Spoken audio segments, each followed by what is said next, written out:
welcome to my channel, Haylee Marie Vintage. Today we are doing a very crunchy, spooky leaf season type vlog, probably minus the spooky. It's a little too early for me to delve fully into spooky, but I am very into the crunchy leaf pumpkin type of season. So for this video, I will be taking you along with me to two pumpkin patches that are outside of Seattle that are going to be very different experiences from each other, as well as going to pick these dahlias that you see behind me at a U-pick Dahlia field. And then one of the pumpkin patches was conveniently in the direction of a fabric store I've been meaning to check out, so I'm taking you along with me for that. So with that, we may as well just hop right to the footage. For our first stop on this vlog, we are headed up to Stanwood, Washington, which has a ton of different pumpkin patches and also just really beautiful agricultural land. We've now arrived at Gordon Skagit Farms. This is my favorite pumpkin patch I've ever been to in this area because there is just such a beautiful artistic eye to this whole patch. One of my favorite parts of this pumpkin patch is the fact that they have pumpkins actually in the field on the vines. A lot of pumpkin patches in the Pacific Northwest do have this. However, there are also a lot that are just a dirt lot with pumpkins set out in them, and that is not my preference. I like to see them on the vine, even though that means some are rotten, and it's like a little hazardous and muddy, but I really enjoy it. I like seeing the vines. I grew up not ever really seeing like how pumpkins like this are grown. I just always think this is really cool. From there, we are walking past the pumpkin field and past the corn maze to head to the sunflower field, but the corn maze is always fun. I think corn in general is just really pretty. We then got to the sunflower field, which was really fun. I haven't ever actually made it up here early enough to see the sunflower field, and it was kind of strange. I really enjoyed it. It was really cool, but I've just like never been surrounded on all sides by sunflowers that are very chaotically growing, so that was really fun. Being in this field just felt really surreal, like I'm in a painting, especially with like the mountains and the blue skies and the clouds being just right. Like life didn't feel real in this sunflower patch, which is kind of cool, but it was definitely like kind of a trippy experience. And you can see the corn on the right, and then I'm at another big sunflower field on the left here. I just wanted to look at these because some of these looked to be kind of like those darker sunflowers, which I really enjoy. We didn't actually though like go into the middle of this one. Now we're gonna walk back by everything to head to their new fall floral field. The last time I visited this farm, which was a few years ago, they did not have this fall floral field. That is a tongue twist, but you can see there's cosmos, there's sunflowers. I know the name of these, but I'm forgetting them, but they're the pretty drapey things. And then there's like some bright orange flowers, more sunflowers. They just kind of really banded and differentiated where in the field all of this stuff was. I decided not to pick anything from this field just because I knew we were headed to the dahlia field later today. So I knew I would get my flower fill here, but it was still really fun to see all of these. And like seeing such a big patch of these purple ones is something you don't get to see that often. And walking through this again, it just felt like it wasn't real. The green is so green. All the colors are so vibrant. Like how you see it on camera is how vibrant it felt in real life. Sometimes camera can boost vibrancy, but it felt this vibrant. And like I said, we just really lucked out on our weather for this. We then started our walk back towards the main display area, but we did have to go by the orchard first, which was fun. Seems like they have apples. I don't know if they have apple picking or what the whole apple situation here is. A lot of these apples looked kind of past their prime, but it was still really fun to see the orchard. And this farm also has a lot of pumpkin patch things and like photo ops like this one, which is so cute and fun. And they do such a good job staging these where you can like see like the tractor and the corn husks, pumpkins, paintings. Like there's a lot of places to take really gorgeous photos here, which I do appreciate. I know that like, I don't know, I feel like we make fun of all the people going to the pumpkin patch to take their basic white girl photos, but honestly it's fun and there's no shame in it. I definitely always really enjoy all the different ways they make displays for this to be able to do that, and the paintings again are so spectacular. As we were looking in the main pumpkin patch area, we did find chickens. They were quite lively and balking. And here is the beginning of many really beautiful pumpkin fall displays. They just do such a nice job like stacking boxes, intermixing these paintings, and having like you can see the dried flowers on the ceiling. This is just always such a like excellent and inspiring experience. Like you just turn corner and corner here and you see more and more beautiful things.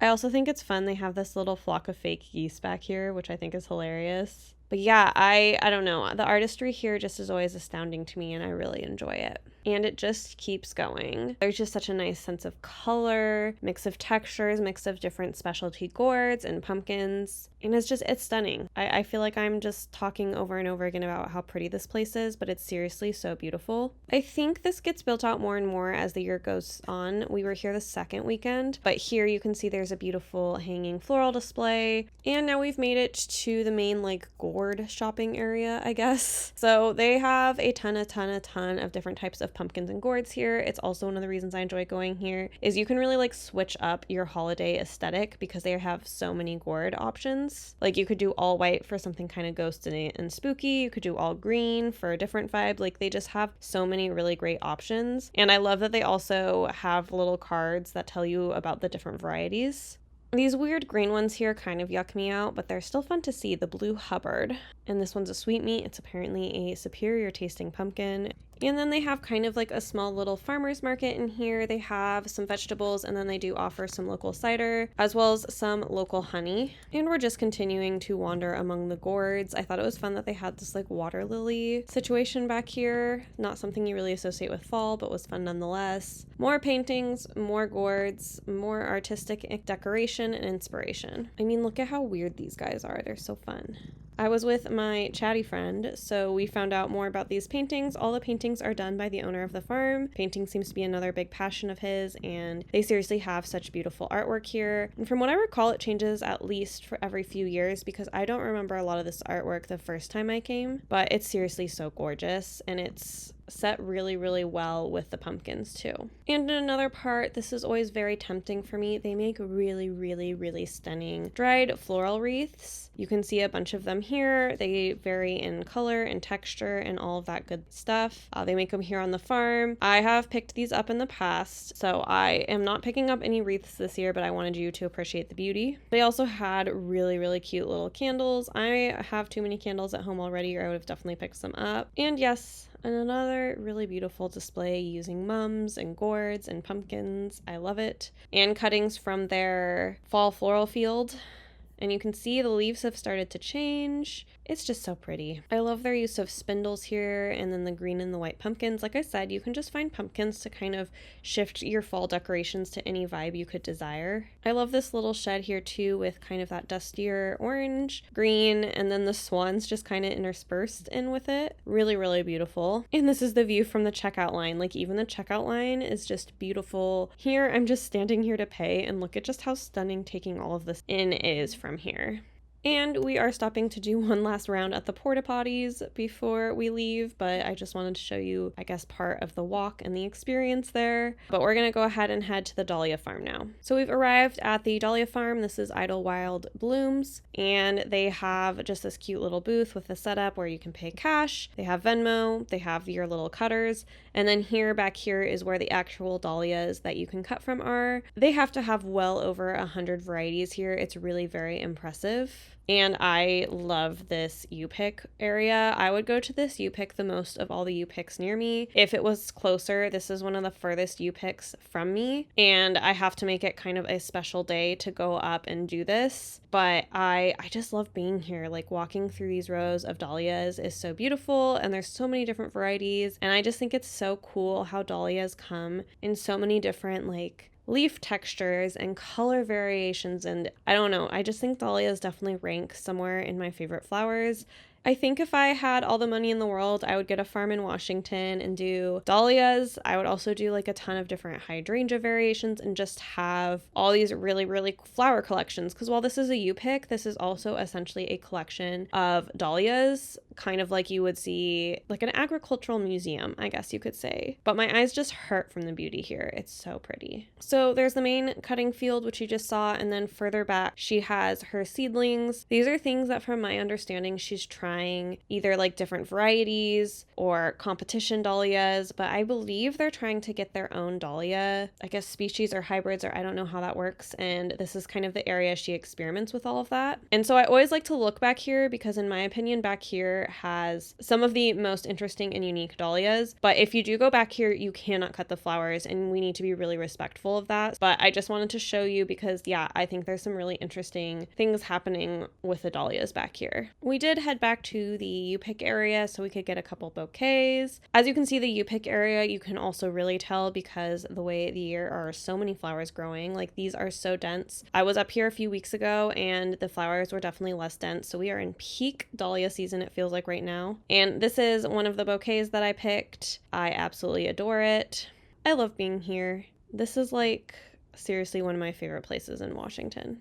I look forward to this season all summer. Like, what gets me in the mood for fall is this dahlia field and the pumpkin patch, because they're like two really beautiful, nature-based, inspiring, colorful experiences that just get me in the mood for fall instead of thinking about how fall means like dourness and rain. But that's it for today. We're gonna head back home. I wanted to make sure you saw that she has like a sign out. It's super clear where they are because you are in kind of more of like a residential rural area where there's less public farms. So she has a sign out. It's super clear where you're supposed to go. And here are some bouquets that I got actually a few weeks ago when I went up there. This one I call my ghost bouquet. I've learned when picking dahlias, you have to choose kind of like a common factor for the bouquets to look good together. The common factor of this one is what I call like ghost, my ghost bouquet, because I chose all dahlias that are pale at the tips but have color at the like base of the petals. And I love this bouquet. It's probably one of my favorite dahlia bouquets I've ever put together. I also adore this one, which uses really small dahlias. You can see my hand, you can kind of see the size of these.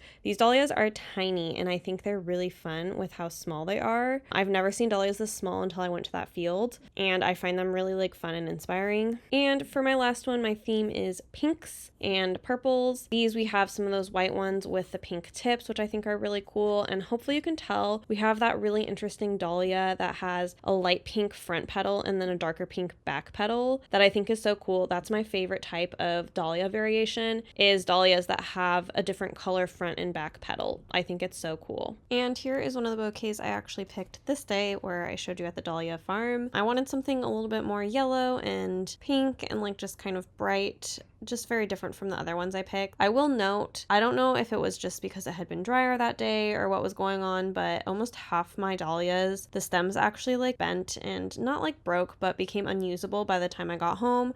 I also didn't have my normal method. I take them back in. Then I did another version of the same bouquet you saw earlier. This one is just stacked a little different, and I did choose different white flowers, but I loved the hot pink flowers and I loved these little tiny itty bitty dahlias. So I went ahead and I basically picked a duplicate bouquet because I had something I wanted to film with this specific bouquet. And now we have made it to our second day of activities. This is Fabrics for Less, which is in Renton, Washington. I came to check it out, see what's here. I've heard really, really good things, and I will say there were a lot of really great fabrics here. So what I will say is they really specialize in what I would say is like more like costuming or gown material. So this is probably not somewhere I'll frequent often for my like everyday needs. But that said, if you do make gowns or you make cosplays or costuming or anything like that, the pricing here was pretty crazy. The most expensive thing I saw, which was their silk, was $22 a yard. Everything else, like all these sequins and stuff, were $12 a yard. There were also a lot of $5 a yard, and I think some really great priced things. As far as their linings go, they had pretty much every color. They had good cotton pontes. They had good options. And then the other thing I thought they have a lot of really great upholstery fabric. So if you're doing like historical costuming or fantasy costuming with like stays or corsets or anything like that, I think there would be a lot of really great affordable options here for you. They also had some really pretty trims. Just all around a really great shop for if you are costuming and just looking for that special fabric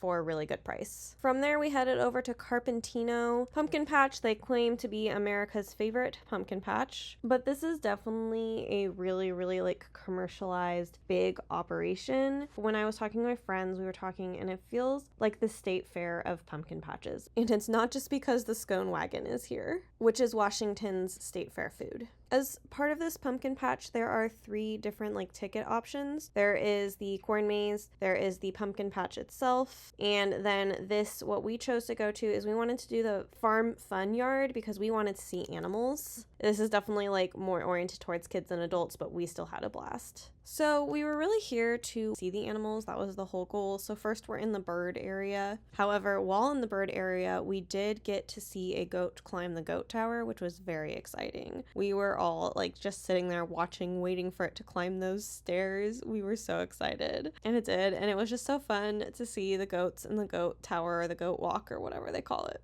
They also have these white emus, which I've never seen before. And then we got to feed the goats, which was so fun. I love goats. I don't think I would actually have goats if I could have goats, but I do really adore seeing goats, spending time with goats. I think they're kind of goofy little animals. I love their weird square eyes, just like the way they're like poking their little faces. They're so cute. I think feeding the goats was my favorite part. It was so fun. And what I will say is you have to bring quarters because it's like a gumball machine to get the feed out. And we did not know that, so we only had 4 quarters. So bring quarters if you're coming here and wanting to feed the goats. We were not satisfied and still continuing on our quest for more animals, following the signs. But we did make it to the other animal barn area, I guess. And what I will say is all of their pens were really, really, really clean, which is great because sometimes you go to some of these things and you worry about how well they take care of the animals, and everything was really, really clean. So it feels like they take care of the animals here. There was the cutest mother pig with all her little baby piglets, and they are adorable. I also, though, felt kind of panicked watching them like feed. It seemed very stressful, but they're so cute and they're so pink, and I love that there's one that has like very similar splotches to her, like the little dots, and then there's a little black and white pig, and they're so cute. But yeah, it was feeding time, which, like I said, felt a little stressful, but once they all settled in, it seemed to be a little less intense. We also got to see some alpacas. Look at this one scratch himself. He's so cute. If you remember from the Minnesota State Fair, alpacas are some of my favorite farm animals, even though I know they're not that nice. They're so cute. I don't know, they just always look so like happy and dopey with their like giant eyes and thin necks, and they're so soft. Not that you can pet these ones. All of these, they're very clear that you should not be putting your hands inside these cages. So none of us did. I love looking at the little alpacas. They're so cute. There were also these 2 big floofy sheep, and then they also had miniature donkeys and horses, which I had never seen before, and I thought this one was so sad looking. This is their miniature horse, which we got a good shake video, and you can see her little braided side mane.